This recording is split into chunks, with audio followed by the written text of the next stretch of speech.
شب 16 فوریه یک شهروند 25 ساله تاجیکستان در حدود ناحیه всеволожسکی ولایت لنینگراد روسیه در زیر چرخ ماشین بارکش جان باخته است.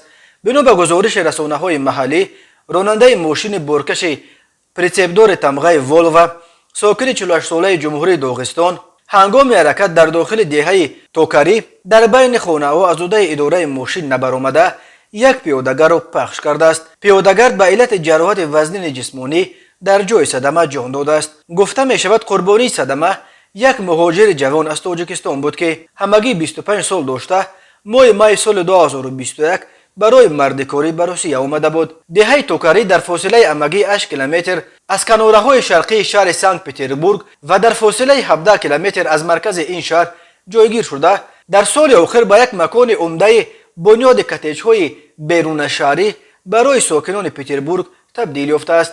مقامات کارهای داخلی مواد جمع شده پیرامون این صدمه را به کمیته تفتیشات سپردند و حالا مسئله گشودن پرونده جنایتی در دست بررسی قرار دارد. خدمات مهاجرت تاجیکستان اخیراً خبر داد که در سال 2021 در خارج و اساساً در روسیه به علتهای گوناگون 950 شهروند تاجیکستان وفات کردند. صدمه ها در راهها در برابر فلاکت ها در جای کار و جای زیست مهاجران از جمله سبب های عمده مرگ شهروندان تاجیکستان در روسیه نام برده می شود.